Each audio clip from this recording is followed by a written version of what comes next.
فرآیند باید اینا رو داشته باشه. چه چیزی کم داره؟ یعنی اگه کاربر بخواد اینو نگاه کنه یا متوجه میشه روال کار رو؟ به نظرتون چه چیزی کم داره؟ مسیر جریان الان مشخص نیست، اصلا نمیدونه از کجا باید شروع کنه، کجا باید بره. باید بیایم مسیر جریان رو مشخص کنیم. مسیر رو با کانکتور مشخص میکنیم. از اینجا میایم، وقتی اینو کلیک میکنید میاد به این صورت. این علامت رو نگاه کنید ببینید یه حالت بردار طور داره، یا به این شکل داره، این فلش داره این درش. و روی شکل ها که میایم این 4 جهتی که به صورت نقطه هست، یعنی شما از این نقطه میتونید متصلش کنید. من رو این کلیک میکنم میام به این وصل میشه، از این کلیک میکنم میام به این وصل میشه.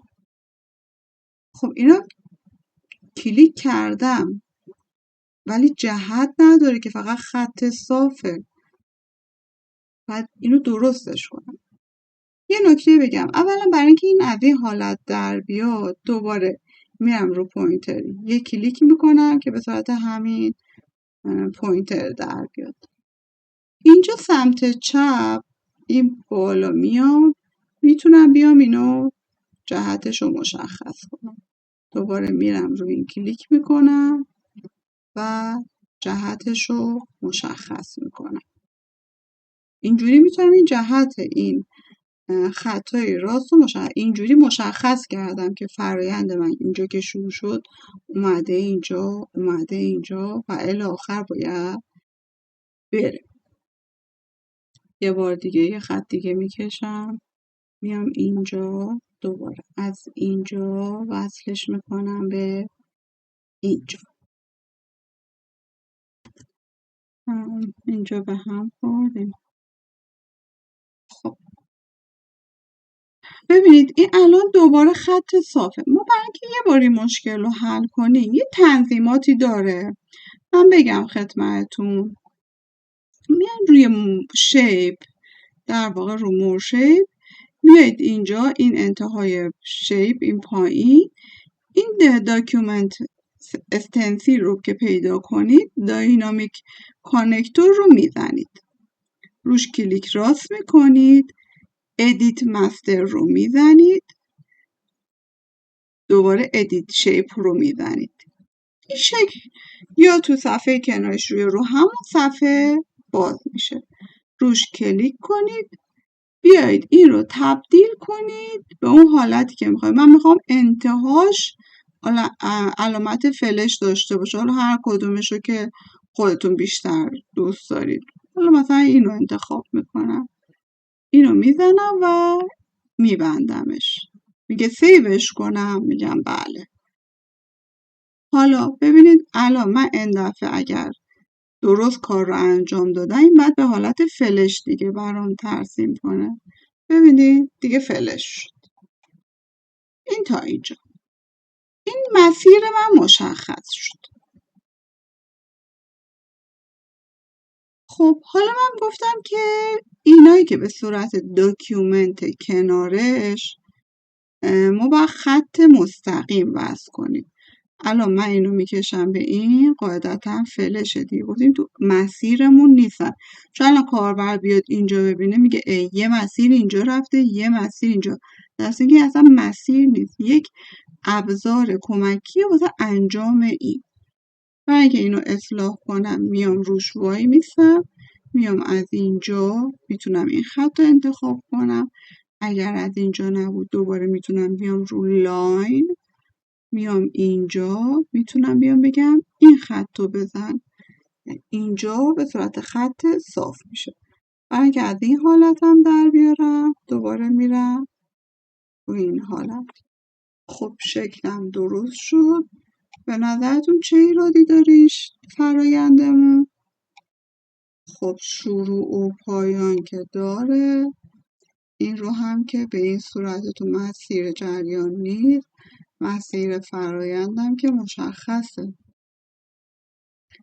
یه در کوچیک‌تر کنیم توی یه نگاه ببینیم. تصمیم گیری، ما گفتیم تو تصمیم گیری دو حالت 2 تا خروجی باید داشته باشه. خب این یه دونه خروجی داره. خروجی بعدیش اومد تصمیم گیری کرد. فرض کنید اینو میذاریم رو حالت بله، یه دونه باید خیر داشته باشه. حالا خیرش رو میایم از اینجا به طور مثال میکشیم رو اینجا. اینجا میشه خیر. الان درست شد دیگه. جایی نیست که باز مونده باشه. البته که این یه حالت داره چون هی لوپ میشه دیگه، ولی خب ما به صورت شماتیک کشیدیم که شما فقط بدونید. چند تا نکته دیگر هم بگم خدمتتون. این رو حالت بخوام الان بیام روی این حالت که از این حالت کانکتور خارج شه، میخوام اینو فونتاشو همه رو درست کنم. اینا حالا دیگه بحثای تنظیمات ظاهری شد. کنترل A رو میگیرم، بعد تنظیم میکنم فونتشو همه رو مثال میزنم B، فونتش هم مثلا میذارم این، نمیدونم چرا یه سری چیز دارم.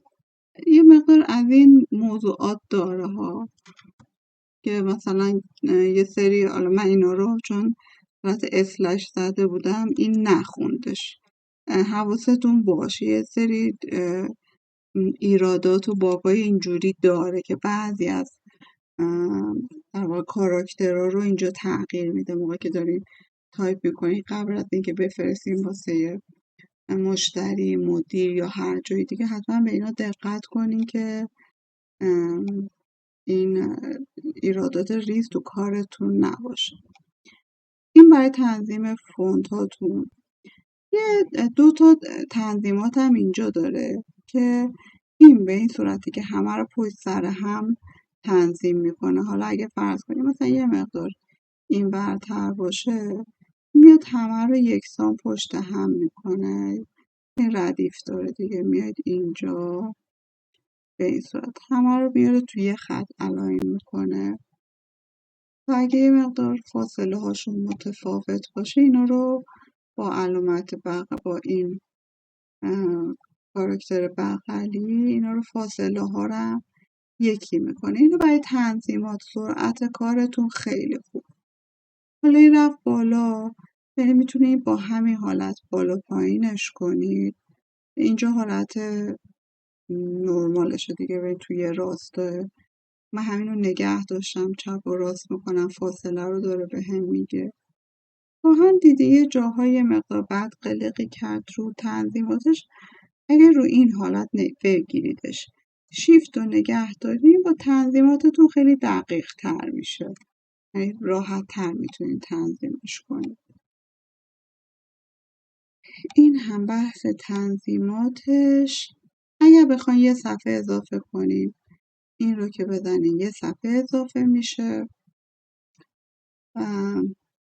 یه حالتی هم داره، ببینید من رو این که وای میستم باید یه حالتی داره که به صورت اتومات در واقع میتونه وصل بشه به باکس بعدی، کاراکتر بعدی، شکل بعدی.